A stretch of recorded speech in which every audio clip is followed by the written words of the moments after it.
जय श्री कृष्ण बधा विद्यार्थीओं ने स्वागत है फरी पाछुं नवा लेक्चर में। आज आपणे आ चेप्टरना कूट प्रश्नों भणवाना छे, तो बराबर ध्यानथी समझो। बधा प्रश्नों बे चार प्रकारना ज प्रश्नों छे, पण बराबर ध्यान आपवुं पड़े ए प्रकारे आपणे आ प्रश्नों ने सॉल्व करवाना छे। तो जोईए आपणे दाखलो 11 सौथी पहेला तमारी टेक्स्टबुकनो। एक द्रावणनुं तापमान, एक द्रावणनुं तापमान 68 अंश फेरनहीट।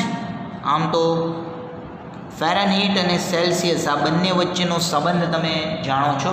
तो 68 फेरनहीट और 77 फेरनहीट वच्चे छे एवुं तमने रकममां ज कही दीधुं छे कि एक द्रावणनुं तापमान 68 फेरनहीट और 77 फेरनहीटनी वच्चे छे।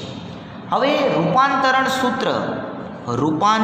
सूत्र सेल्सियस અને ફેરનહીટ વચ્ચેનું રૂપાંતરણ સૂત્ર F બરાબર 9/5C પ્લસ 32 છે। મને લાગે તમને કેમેસ્ટ્રીમાં આ શીખી ગયા છો કે ફેરનહીટ અને સેલ્સિયસ વચ્ચેનો આ સંબંધ છે। તો આપણો પ્રશ્ન શું છે? તો આપણો પ્રશ્ન એમ છે કે સેલ્સિયસ તાપમાનનો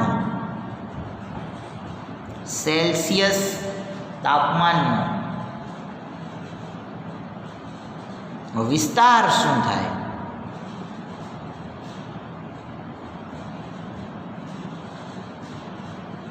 विस्तार बराबर खाली जग्या।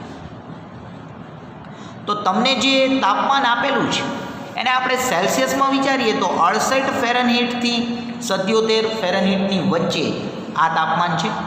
आपणे आ तापमान ने सेल्सियस में कन्वर्ट करवू छे तो फेरनहीट तापमान 68 थी 77 नी वच्चे छे।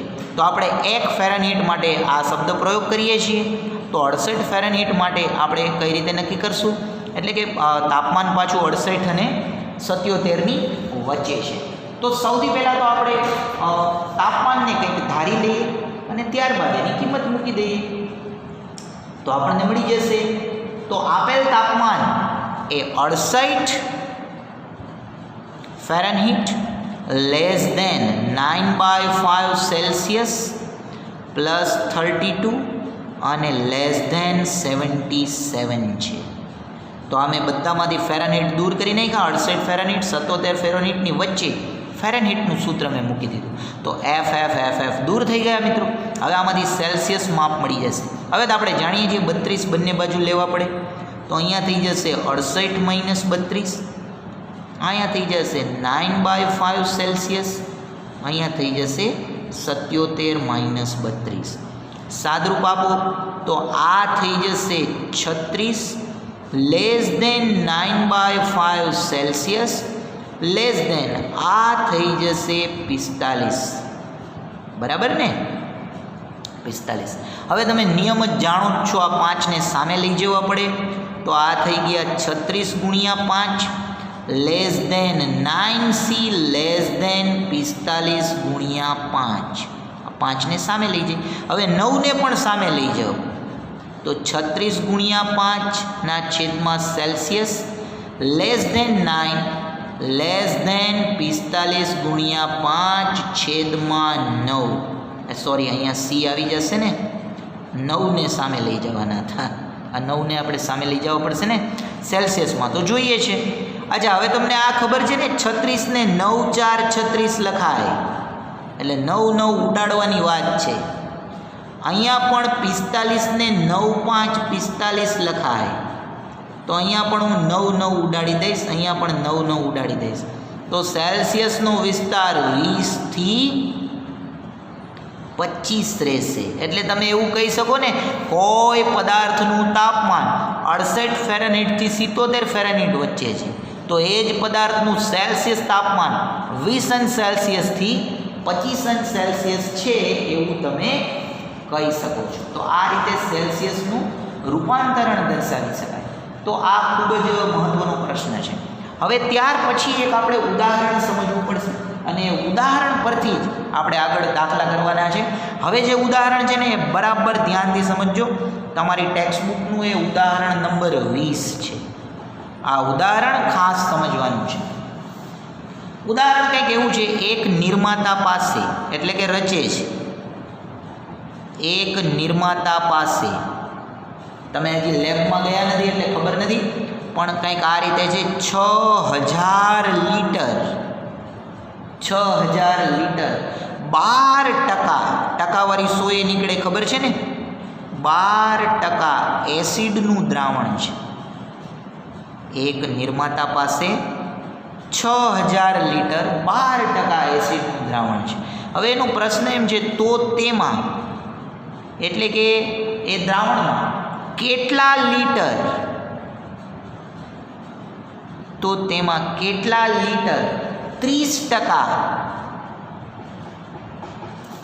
એસિડનું દ્રાવણ ઉમેરવામાં આવે,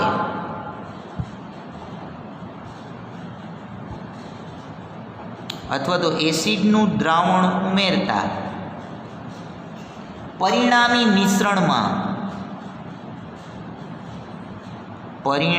મિશ્રણમાં એસિડનું પ્રમાણ, જો પેલા પ્રશ્નને સમજવો પડશે, એસિડનું પ્રમાણ 15%થી વધારે, 15%થી વધારે અને 18%થી ઓછું હોય. પ્રશ્નાર્થ છે. પહેલાં તો આ પ્રશ્ન જ બરાબર સમજવો પડે તેમ છે. એક નિર્માતા પાસે 6000 લીટર એસિડનું દ્રાવણ છે, એટલે કે એની પાસે કંઈક 6000 લીટર 12% એસિડનું દ્રાવણ છે. હવે એને શું કરવું છે ખબર છે, એમાં પાછું, એટલે તમે એવું માનો કે એક મોટું બેરલ ભરેલું છે જેમાં 6000 લીટર છે ને ઓલરેડી એસિડનું દ્રાવણ છે. હવે એમાં કેટલા લીટર પાછું આપણે એસિડનું દ્રાવણ ઉમેરીએ, એટલે એસિડના દ્રાવણમાં જ એસિડનું દ્રાવણ ઉમેરીએ, એટલે આપણે એવું કહીએ કે ધારો કે આપણે x લીટર 30% એસિડનું દ્રાવણ ઉમેરીએ છીએ, એટલે x લીટર જેટલું એસિડ જેમાં 30% હોય એવું 30% એસિડનું દ્રાવણ ઉમેરીએ. એટલે તમને ખબર છે ને, એસિડ 100% ન હોય, નકર તો ઓલા મૂવીમાં નથી ઓલી છોકરીને કોકે એસિડ ઉડાડ્યું એવું થઈ જાય. ધારો કે 1 લીટર 30% એસિડનું દ્રાવણ ઉમેરાય છે. તો હવે 6000 લીટર તો હતું, તો પેલા કુલ મિશ્રણ કેટલું થઈ ગયું તમે કહી શકો ને, કુલ મિશ્રણ, તો કુલ મિશ્રણ થઈ ગયું 6000 વત્તા x લીટર, આ કુલ મિશ્રણ થઈ ગયું 6000 વત્તા x લીટર. હવે તમને શું કીધું છે બરાબર સમજો કે ભાઈ આ જે દ્રાવણ છે ને એનું પ્રમાણ એવું રહેવું જોઈએ કે જેમાં પરિણામી મિશ્રણ બને ને એમાં 15%થી વધારે પણ 18%થી ઓછું હોય, 15%થી વધારે અને 18%થી ઓછું હોય. કુલ મિશ્રણ કેટલું છે ફરી પાછું 6000 વત્તા x, સોરી અહીંયા 6000 નથી મિત્રો, 600 છે, મારાથી ભૂલથી 6000 લખાયું, 600 છે. તો હવે આ 600 વત્તા x ના 15%થી આ મિશ્રણ વધારે હોવું જોઈએ અને 18%થી ઓછું હોવું જોઈએ. તો આ મિશ્રણ એસિડના અથવા તો આ મિશ્રણમાં એસિડનું પ્રમાણ 15%થી વધુ અને 18%થી ઓછું છે. બરાબર ને, એ તો રકમમાં આપેલું છે. તો હવે હું એવું કહી શકું ને કે માટે આ જે 600 વત્તા x બન્યું, એટલે કે x વત્તા 600 તમે જે કહ્યું, તો x વત્તા 600 ના 15% કરતાં આ પ્રમાણ વધુ છે, એટલે કે લેસ ધેન 600 ના 12%, એવું આપણે કહી શકીએ. કારણ કે 600 લીટરમાં 12% એસિડ છે, એટલે 600 ના 12% વત્તા એમાં કેટલું ઉમેર્યું હતું x ના 30%, તો લેસ ધેન પાછું 600 વત્તા x એટલે x વત્તા 600 ના 15%. હવે આ વાત મારે તમને પાછી સમજાવવી પડશે, કેમ કે આ તો તમને સીધું સમજાશે નહીં. બરાબર છે ને. હવે આ આપણે સમજવા માટે ફરી પાછું અહીંયા જુઓ, હવે જુઓ બરાબર ધ્યાન આપજો, કેટલું પહેલાં લીટર એસિડ હતું? 600 લીટર. 600 લીટર એસિડનું દ્રાવણ ઓલરેડી હતું. એ 600 લીટરમાં ખરેખર એસિડનું પ્રમાણ હતું 12%. હવે તમે વિચારજો, આપણે એમાં x લીટર દ્રાવણ ઉમેર્યું, બરાબર, પણ એ x લીટરમાં એસિડનું પ્રમાણ કેટલું છે? 30% છે ને. તો હવે આખું એસિડિક પ્રમાણ કેટલું થયું? દ્રાવણનું જે કુલ દ્રાવણ મળ્યું ને એનું એસિડિક પ્રમાણ કંઈક આમ થાય છે, 600ના 12% વત્તા એક્સના 30%. સમજાઈ ગયું? એટલે 600ના 12% અને એક્સના 30% એ અહીંયા છે. જો કે આ લીટી આ કુલ એસિડિક દ્રાવણ છે. તો કુલ એસિડિક દ્રાવણ કેટલું? 600 લીટરના 12% રકમમાં જ જુઓ. અને હવે એમાં આપણે એક્સ લીટર 30% એસિડનું દ્રાવણ ઉમેર્યું એટલે એક્સના 30%. હવે પરિણામી મિશ્રણ કેટલું બન્યું? 600 વત્તા એક્સ બન્યું કે નહીં? આ મિશ્રણમાં એસિડનું પ્રમાણ આખા મિશ્રણમાં, તો આખું મિશ્રણ એટલે 600 વત્તા એક્સનું મિશ્રણ એના 15% અને આખા મિશ્રણના 18%થી આ ઓછું રહેશે. એટલે કંઈક આવું થાય. બસ હવે ટકાવારી 100 નીકળે. તો ટકાવારી 100 નીકળે તો એ રીતે x વત્તા 600 ગુણ્યા 15/100. હવે જે હું દાખલો લખું છું ને બરાબર ધ્યાન આપજો. તો માટે હવે આગળ દાખલો હાલશે ગણતરીથી. માટે x વત્તા 600 ગુણ્યા 15/100 ટકાવારી. જોતા જાજો બરાબર. x વત્તા 600 ગુણ્યા 15/100 લેસ ધેન 600ના 12%. એટલે આમ 600 ગુણ્યા 12/100 વત્તા એક્સના 30%. અહીંયા જોતા જાઓ, વત્તા એક્સના 30%. એટલે એક્સ ગુણ્યા 30/100 અને પાછું લેસ ધેન એક્સ વત્તા 600ના 18%. આવું કંઈક કીધું છે. ટૂંકમાં આ પરિણામી મિશ્રણના 15%. પરિણામી મિશ્રણ ખબર પડે ને, એક્સ વત્તા 600 એ પરિણામી મિશ્રણ છે. એના 15% કરતાં આ એસિડિક પ્રમાણ વધારે હોવું જોઈએ અને આના કરતાં ઓછું હોવું જોઈએ.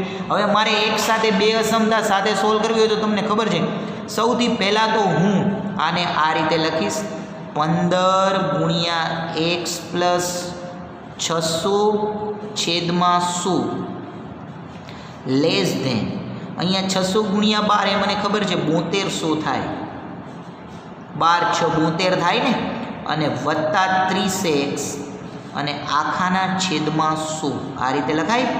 અને લેસ ધેન અહીંયા પણ 18 ગુણ્યા x વત્તા 600 અને છેદમાં 100. તો બધામાંથી એક સાથે હું 100 ધડાધડ કાઢી નાખું તો 100 કેન્સલ.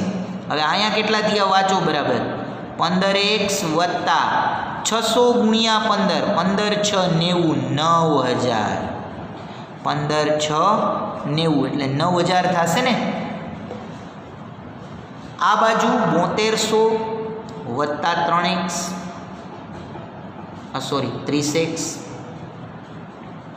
જ્યારે આ બાજુ થઈ ગયા 18x વત્તા 600.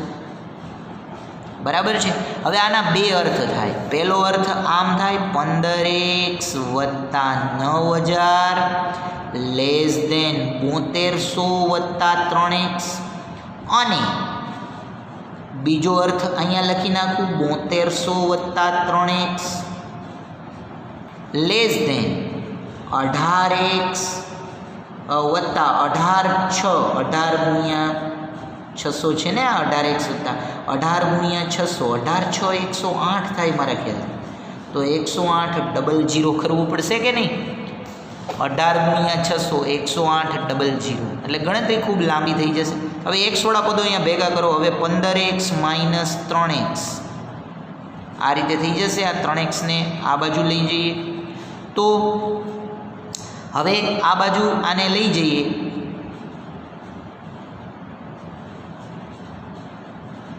અહીંયા 30x, તો 1500 માઇનસ આ 15x minus 30x less than 7200 minus 9000. પહેલાં અહીંયા જ સાદરૂપ આપીએ તો આ થઈ ગયું માઇનસ 15x, આ થઈ ગયું માઇનસ 1800, 7200 માઇનસ 1800. અને હવે બંનેમાંથી ઋણ નિશાની કોમન કાઢો તો 15x ગ્રેટર દેન 1800. એક્સની કિંમત 1800 ભાગ્યા 15 કરતાં મોટી રહેશે. હવે 1800 ભાગ્યા 15 એટલે કે એક્સની કિંમત 15 8 120 કરતાં વધારે થઈ ગઈ, એટલે 120 લીટર કરતાં વધારે. અચ્છા, આ બાજુ પણ અહીંયા છે ખરેખર 7200 + 30x છે, ધ્યાન રાખજો. તો અહીંયા ફરી પાછું લખું 7200 + 30x લેસ ધેન 18x વત્તા 1,08,000. આવું થશે ને, એ 18 × 108 થાય ને, આપણે જાણીએ છીએ. ફરી પાછું એ જ કેસેટ વગાડો. 30x - 18x less than 10800 minus 7200 થઈ જશે. 10800 માઇનસ 7200, તો આ થઈ ગયું 12x. જ્યારે આ થઈ ગયું, તમે આ બેની બાદબાકી કરશો તો તમને 3600 મળશે. 7200માં 3600 ઉમેરો, 6 ને 2 8, 7 ને 3 10. તો x કેટલા થઈ ગયા? 3600 ભાગ્યા 12, એટલે કે x ની કિંમત 300. 12 3 36. તો હવે આપણો જવાબ શું આવે? જવાબ આપણે એવો લખશું કે માટે 120 લીટરથી વધુ, 120 લીટરથી વધુ અને 300 લીટરથી ઓછું.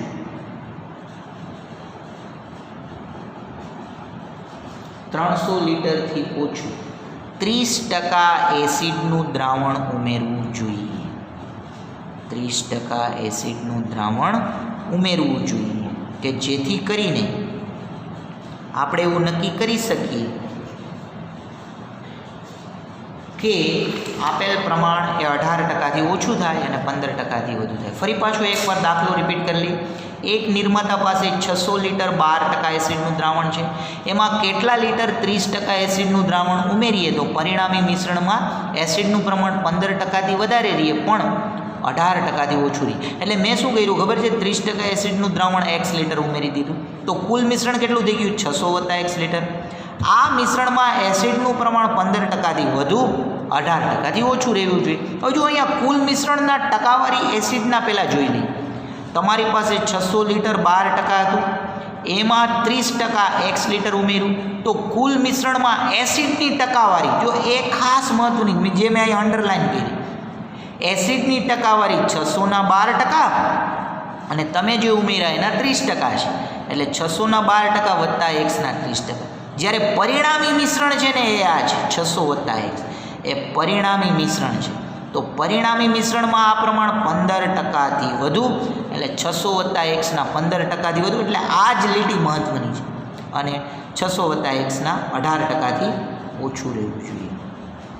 તો 600 + xના 18%થી ઓછું રહેવું જોઈએ. બસ, હવે આગળ તો ગણતરી છે. તો આ રીતે આવા દાખલા થશે. હજી આપણે નેક્સ્ટ લેક્ચરમાં આવા જ પ્રશ્નોની ચર્ચા કરીશું કે જેથી કરીને તમને આવા દાખલા સહેલા લાગે. તો આવો દાખલો ત્યાર પછી સ્વાધ્યાયમાં છે, જેની ચર્ચા હવે આપણે નેક્સ્ટ લેક્ચરમાં કરીશું.